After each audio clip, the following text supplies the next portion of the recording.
പിതാവും പുത്രനും പരിശുദ്ധ റൂഹായുമായ സത്യേക ദൈവത്തിൻ്റെ തിരുനാമത്തിൽ തനിക്ക് സ്തുതി. നമ്മുടെ മേൽ തൻ്റെ കരുണയും മനോഗുണവും എന്നേക്കും ഉണ്ടായിരിക്കട്ടെ. ആമേൻ. കർത്താവിൽ പ്രിയരെ, പരിശുദ്ധവും രക്ഷാകരവുമായ വലിയ നോമ്പിൻ്റെ 5-ാം ഞായറാഴ്ച കർത്താവിൻ്റെ സൗഖ്യദാന ശുശ്രൂഷയിൽ കൂനിയായ സ്ത്രീക്ക് രോഗശാന്തി ലഭ്യമാകുന്നതിനെ നാം ഓർക്കുന്നു. അന്ന് വായിച്ചു കേൾക്കുന്ന വിശുദ്ധ എവൻഗേലിയോൻ ഭാഗം വിശുദ്ധ ലൂക്കോസ് എവൻഗേലിസ്റ്റിന് എഴുതിയ സുവിശേഷം 13-ാം അധ്യായം 10 മുതൽ 17 വരെയുള്ള വാക്യങ്ങളാണ്. Gospel written by Saint Luke chapter 13 verses 10 through 17. ഈ പരിശുദ്ധ നോമ്പ് ദിവസങ്ങളിലൂടെ നാം കടന്നു പോകുമ്പോൾ നമ്മെ ഏറെ ചിന്തിപ്പിക്കുന്നതായ, വ്യക്തിതലത്തിലും സഭാതലത്തിലും അല്ലെങ്കിൽ ആരാധനാതലത്തിൽ നാം എപ്രകാരമായിരിക്കണം എന്ന് ഏറെ ചിന്തിപ്പിക്കുന്ന ഒരു വേദഭാഗമാണ്. ഒന്നാമത്തെ ആശയം 10-11 വാക്യങ്ങൾ നാം വായിക്കുമ്പോൾ, ഒരു ശബ്ബത്തിൽ അവൻ പള്ളിയിൽ ഉപദേശിച്ചുകൊണ്ടിരുന്നു. അവിടെ 18 സംവത്സരമായി ഒരു രോഗാത്മാവ് ബാധിച്ചിട്ട് ഒട്ടും നിവരുവാൻ കഴിയാതെ കൂനിയായ സ്ത്രീ ഉണ്ടായിരുന്നു. ഏറെ ശ്രദ്ധേയമായ ഒരു കാര്യമാണ്, ഒരു രോഗാത്മാവ് ബാധിച്ചിട്ട്. She was afflicted by a spirit in her body. തൻ്റെ ശരീരത്തിലാണ് ഒരു രോഗാത്മാവ് ആ സ്ത്രീയെ ബാധിച്ചിരുന്നത്. എന്നിരുന്നാലും അതോടൊപ്പം നാം ചിന്തിക്കേണ്ടത്, യേശു തമ്പുരാൻ പഠിപ്പിച്ചുകൊണ്ടിരുന്ന, ഉപദേശിച്ചുകൊണ്ടിരുന്ന ഒരു സിനഗോഗിൽ ആ സ്ത്രീ അവിടെ പ്രസന്റ് ആയിരുന്നു. She was present in the synagogue where Jesus was preaching. Even though she was afflicted by a spirit in her body, her very will, her very inner soul led her to the place where Jesus was preaching in the synagogue. നമ്മുടെയൊക്കെ ജീവിതത്തെ ബാധിച്ചിരിക്കുന്ന രോഗാത്മാവിനെ ഈ പരിശുദ്ധ നോമ്പ് ദിവസങ്ങളിൽ ഒന്ന് ശോധന ചെയ്ത് മനസ്സിലാക്കണം. നമ്മളെ ശരീരത്തിൽ തളർത്തുന്നതായ ചില അനുഭവങ്ങൾ എന്തെല്ലാം, നമ്മളെ ആരാധനയിലേക്ക് എത്തിക്കുവാനുള്ള തടസ്സങ്ങൾ എന്തെല്ലാം. അത് നമ്മുടെ മടിയാകാം, നാം മുൻഗണന കൊടുക്കുന്ന പല കാര്യങ്ങളാവാം. അത് നമ്മളെ ശരീരത്തിൽ പിടികൂടിയിരിക്കുന്ന ഒരു അശുദ്ധാത്മാവായിരിക്കാം.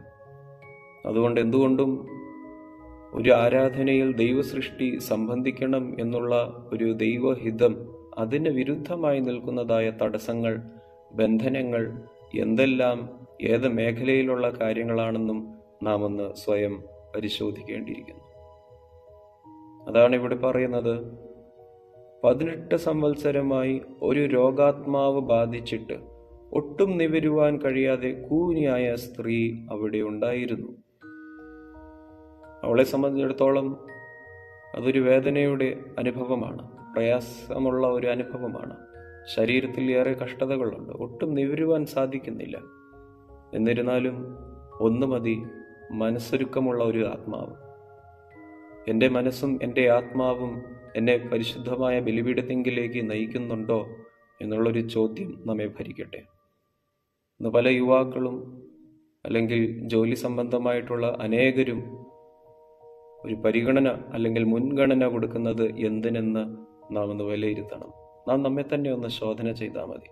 മറ്റുള്ളവരുടെ ജീവിതമല്ല, എൻ്റേതായ ജീവിതത്തെ ബന്ധനത്തിലാക്കുന്നതായ മുൻഗണനകളൊക്കെ എന്ത്, ബന്ധനങ്ങൾ എന്ത്, എന്നെ പിടികൂടിയിരിക്കുന്ന ആത്മാവ് എന്ത്, എന്നെ ദൈവസന്നിധിയിൽ നിന്ന് ശാരീരികമായും മാനസികമായും അകറ്റി നിർത്തുന്നതായ ബന്ധനങ്ങൾ എന്തെല്ലാം എന്ന് നമ്മുടെ ജീവിതത്തിൽ നാം തന്നെ തിരിച്ചറിയണം. രണ്ടാമതായി 14-ാം വാക്യത്തിൽ നാം വായിക്കുന്നുണ്ട്, യേശു തമ്പുരാൻ ആ സ്ത്രീക്ക് സൗഖ്യം നൽകിക്കൊണ്ട് അതേ തുടർന്ന് 14-ാമത്തെ വാക്യം നാം ഇപ്രകാരം വായിക്കുന്നു. യേശു ശബ്ബത്തിൽ സൗഖ്യമാക്കിയതുകൊണ്ട് പള്ളി പ്രമാണി നീരസപ്പെട്ടു പുരുഷാരത്തോട്, വേല ചെയ്യുവാൻ 6 ദിവസമുണ്ടല്ലോ, അതിനകം വന്ന് സൗഖ്യം വരുത്തിച്ചുകൊള്ളുവിൻ, ശബ്ബത്തിൽ അരുത് എന്ന് പറഞ്ഞു. ഇത് നമ്മുടെയൊക്കെ ജീവിതവുമായിട്ട് അനുരൂപപ്പെടുന്ന ഒരു വാക്യമല്ലയോ എന്നൊന്ന് ചിന്തിക്കണം. നമുക്ക് ദേവാലയത്തിൽ ആരാധനയ്ക്ക് പോകുമ്പോൾ ഏത് മനോഭാവത്തിലൂടെയാണ് സംബന്ധിക്കുന്നതും എന്ന് നാം ഒന്ന് ചിന്തിക്കണം. ഈ പള്ളിപ്രമാണിയുടെ ഒരു സ്വഭാവത്തിനോട് സദൃശ്യമാണോ നമ്മുടെ ഒരു ആരാധന രീതി എന്നൊന്ന് ചിന്തിക്കണം. ഒരു സോഷ്യൽ ഹിപ്പോക്രസിയുടെ ഒരു എലമെന്റ് ഇവിടെ പ്രകടമാകുന്നുണ്ട്. നാം സമൂഹത്തിൽ കൂടി വരുമ്പോൾ നാം ധരിക്കുന്നതായ ഒരു കാപഠ്യം, when we come in as a community, the Satan tends to influence us with a communal hypocrisy. സമൂഹത്തിൽ കൂടി വരുമ്പോൾ നാം ധരിക്കുന്നതായ ചില കാപഠ്യം, അത് ഈ വാക്യത്തിലൂടെ നമ്മെ തന്നെ ഒന്ന് ശോധന ചെയ്യണം. അനേകർ കടന്നു വന്നിട്ടുണ്ട്. ആ സിനഗോഗിലെ പ്രമാണിയായിരിക്കുമ്പോൾ തന്നെ യേശുതമ്പുരാൻ ഉപദേശിച്ചുകൊണ്ടിരിക്കുകയാണ്. മറുവശത്തൊരു കഥാപാത്രം, ആ സിനഗോഗിലെ പ്രമാണി, യേശുതമ്പുരാൻ ഒരു സ്ത്രീക്ക് സൗഖ്യം നൽകിയത് ശബത്തിലായതുകൊണ്ട് അതിൽ നിരസപ്പെടുന്നു. കാപഠ്യമുള്ള ഒരു ജീവിത രീതിയാണ്. സാക്ഷാൽ ന്യായപ്രമാണത്തിൻ്റെ പൂർത്തീകരണമാകുന്ന വചനമായ ദൈവം ഉപദേശിച്ചുകൊണ്ടിരിക്കുമ്പോഴും അവരവരുടെ ജീവിതത്തിൽ മുറുകെ പിടിച്ചിരിക്കുന്നതായ ചില പോളിസീസ്, ചില ഡെഡ് പോളിസീസ്, ആത്മാവിനെ തിരിച്ചറിയാതെ, ദൈവാത്മാവിൻ്റെ ബോധത്തിൽ കാര്യങ്ങൾ മനസ്സിലാക്കാതെ അവർ ജീവിതത്തിൽ ധരിച്ചിരിക്കുന്നതായ ചില ഡെഡ് പോളിസീസ്, അതൊരു കാപഠ്യമാണ്. അത് നമ്മുടെ ജീവിതത്തിലും എത്രമാത്രം നമ്മളെ പിടികൂടിയിരിക്കുന്നു എന്നൊന്ന് വിലയിരുത്തണം. നാം സമൂഹത്തിൽ, സഭയിൽ ആരാധിക്കുവാൻ കടന്നു ചെല്ലുമ്പോൾ അനേകർ കുറവുള്ളവർ കാണും, അനേകർ തെറ്റ് ചെയ്തിട്ടുള്ളവർ കാണും. എന്നാൽ അവർക്ക് ദൈവസന്നിധിയിൽ നിന്നും ഒരു കരുണ, ഒരു അനുഗ്രഹം ലഭ്യമാകുമ്പോൾ നാം അതിനെ വിമർശിക്കുന്ന കൂട്ടത്തിലാണോ അതോ അതോടൊപ്പം സന്തോഷിക്കുന്നവരാണോ? സക്രിയ പുരോഹിതനും ഏലിശുബായിക്കും ദൈവം കരുണ ചെയ്ത് ഒരു അനുഗ്രഹം നൽകിയപ്പോൾ ബന്ധക്കാരും ചാർച്ചക്കാരും അവരോടൊപ്പം സന്തോഷിച്ചു എന്നാണ് പറയുന്നത്.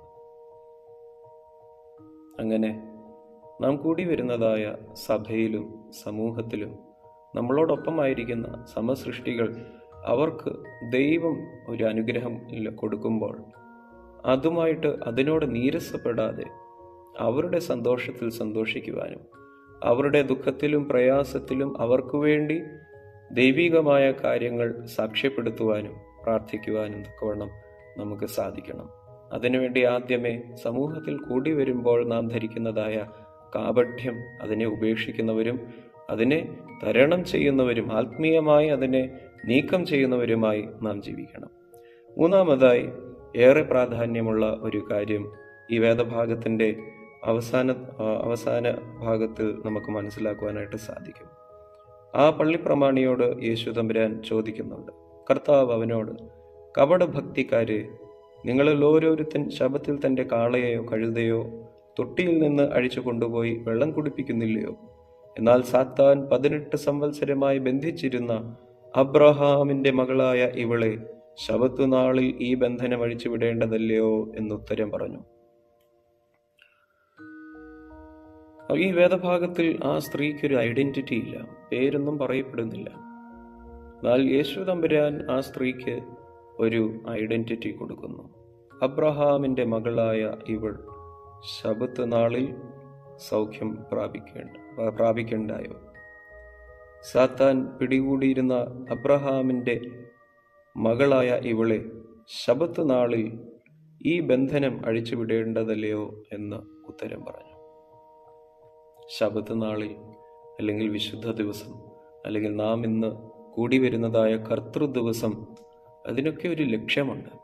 ആ കർത്തൃദിവസത്തിൻ്റെ ആത്യന്തികമായ ഒരു ലക്ഷ്യം എന്ന് പറയുന്നത് ദൈവികമായ സ്വാതന്ത്ര്യത്തിൻ്റെ അനുഭവത്തിൽ ഓരോ സൃഷ്ടിയും അത് കടന്നു വന്ന് അത് അനുഭവിക്കണം എന്നുള്ളതാണ്.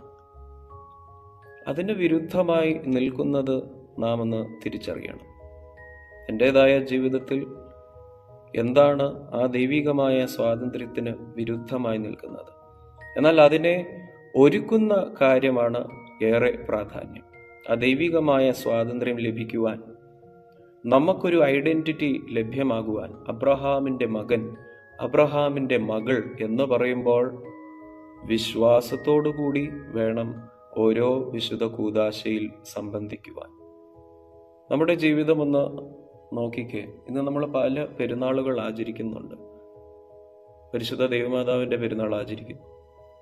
പരിശുദ്ധന്മാരായ അനേകരുടെ സഹദേന്മാരുടെ പെരുന്നാൾ ആഘോഷിക്കുന്നുണ്ട്. പരിശുദ്ധ പരിമല തിരുമേനിയുടെ പെരുന്നാൾ ആഘോഷിക്കുന്നുണ്ട്. ഈ പെരുന്നാളുകളൊക്കെ ആഘോഷിക്കുമ്പോൾ അവർ ജീവിതത്തിൽ പ്രകടമാക്കിയ മൂല്യങ്ങളെ അതൊന്ന് സ്വാംശീകരിക്കുവാൻ തക്കവണ്ണം നമുക്ക് സാധിക്കുന്നുണ്ടോ? അവിടെയാണ് ആ പെരുന്നാളുകളുടെ വിജയം. നേരെ മറിച്ച് നമ്മുടെ ഓരോ പെരുന്നാളുകൾ നിർജീവമായ പെരുന്നാളുകൾ, വലിയ ലൈറ്റും സൗണ്ടും വലിയ ബാൻഡ് മേളയും, അല്ലെങ്കിൽ മനുഷ്യരാൽ സോഷ്യൽ മീഡിയയിലൂടെ ഏറെ ലൈക്സ് കിട്ടുവാനും എല്ലാവരും അത് കണ്ടൊന്ന് അപ്രീഷിയേറ്റ് ചെയ്യുവാനുമുള്ള പെരുന്നാളുകളാണോ? ചിന്തയ്ക്ക് വേണ്ടി മാത്രം പറഞ്ഞതേ ഉള്ളൂ. എന്നാൽ സാത്താൻ 18 സംവത്സരമായി ബന്ധിച്ചിരുന്ന അബ്രഹാമിൻ്റെ മകളായ ഇവളെ ശബത്ത് നാളിൽ ഈ ബന്ധനം അഴിച്ചുവിടേണ്ടതല്ലയോ എന്നുത്തരം പറഞ്ഞു. ഓരോ കർത്തൃദിവസം നമ്മുടെ ജീവിതത്തിൽ നാം ആചരിക്കുമ്പോൾ എത്രമാത്രം നമ്മളെ ബാധിച്ചിരിക്കുന്ന ബന്ധനങ്ങളിൽ നിന്നും മോചനം ലഭിക്കുവാൻ തക്കവണ്ണം വിശ്വാസത്തിൻ്റെ അനുഭവത്തിലൂടെ നാം കടന്നു വരുന്നു. ഈ നോമ്പ് ദിവസങ്ങളിൽ നാം ആർജിച്ച് എടുക്കേണ്ടിയ കാര്യങ്ങൾ അതുതന്നെയാണ്. അബ്രഹാമിൻ്റെ മകൻ, അബ്രഹാമിൻ്റെ മകൾ സത്യവിശ്വാസത്തോടുകൂടി, സത്യ അനുതാപത്തോടുകൂടി എന്നെ ബാധിച്ചിരിക്കുന്ന രോഗാത്മാവിനെ, അതിനെ തരണം ചെയ്ത് ദൈവാത്മാവിൻ്റെ ഉള്ളിൽ വസിക്കുന്നു, അതിനെ സാക്ഷ്യപ്പെടുത്തിക്കൊണ്ട് ഓരോ കർത്തൃദിവസം ആചരിക്കുമ്പോൾ പൂർണ്ണ മോചനവും ദൈവ സ്വാതന്ത്ര്യത്തിൻ്റെ അനുഭവത്തിലേക്ക് നാം എത്തിച്ചേരുന്നതാണ്. വാക്കുകൾ ഉപസംഹരിക്കുകയാണ്. ഒന്നാമതായി, ബലഹീനമായ എൻ്റെ ജീവിതത്തെ ബാധിച്ചിരിക്കുന്നതായ ബന്ധനങ്ങൾ, എന്നെ ബന്ധനത്തിലാക്കുന്നതായ കാര്യങ്ങൾ എന്തെല്ലാം ഒന്ന് തിരിച്ചറിയണം. ദൈവസന്നിധിയിൽ നിന്നും അകലെ നിൽക്കുവാൻ തക്കവണ്ണം എന്നെ പ്രേരിപ്പിക്കുന്നതായ ബന്ധനങ്ങളും കാര്യങ്ങളും ഞാൻ കൊടുക്കുന്നതായ മുൻഗണനകളൊക്കെ എന്തെന്ന് എൻ്റെ ജീവിതത്തിൽ ഞാൻ തന്നെ ഒന്ന് തിരിച്ചറിയണം. രണ്ടാമതായി, സമൂഹത്തിൽ കൂടി വരുമ്പോൾ ദൈവികമായ ഉദ്ദേശ്യങ്ങൾക്ക് വിരുദ്ധമായി നിൽക്കുന്ന, പ്രകടമാകുന്ന ചില സ്വഭാവങ്ങൾ, ചില കാപഢ്യങ്ങൾ, അതിനെ ഉപേക്ഷിക്കുന്നവരായി നാം ജീവിക്കണം. മൂന്നാമതായി, ഓരോ വിശുദ്ധ ദിവസം നാം ദൈവസന്നിധിയിൽ കൂടി വരുമ്പോൾ ദൈവസന്നിധിയിൽ നിന്ന് പരിപൂർണമായ സ്വാതന്ത്ര്യം അനുഭവിച്ചുകൊണ്ടാണോ നാം മടങ്ങിപ്പോകുന്നത് എന്ന് സ്വയം പരിശോധിക്കണം. ഒരു ആത്മശോധന ആവശ്യമാണ്. ഓരോ വർഷവും ഈ നോമ്പ് ദിവസങ്ങളൊക്കെ നാം ആചരിക്കുന്നുണ്ട്. ഓരോ വർഷവും പെരുന്നാളുകൾ ആചരിക്കുന്നുണ്ട്. പക്ഷെ അതിൽ നിന്നും ലഭ്യമാകേണ്ടതായ ആത്യന്തികമായ അനുഗ്രഹങ്ങൾ അതിൻ്റെ പൂർണ്ണതയിൽ തന്നെ ഞാൻ സ്വീകരിച്ചുകൊണ്ടാണ് മടങ്ങിപ്പോകുന്നത്. ദൈവത്താൽ അബ്രഹാമിൻ്റെ മകൻ, അബ്രഹാമിൻ്റെ മകൾ എന്നുള്ള ഒരു വിളിക്ക് ഞാൻ യോഗ്യയാകുന്നുണ്ടോ എന്നുള്ള ഒരു ചിന്ത നമ്മെ ഭരിക്കണം. അതിനായി ദൈവത്തിൻ്റെ പരിശുദ്ധാത്മാവ് നമ്മെ സഹായിക്കട്ടെ എന്ന് പ്രാർത്ഥിക്കുന്നു, ആശംസിക്കുന്നു. ദൈവം ഏവരെയും വാഴ്ത്തി അനുഗ്രഹിക്കട്ടെ.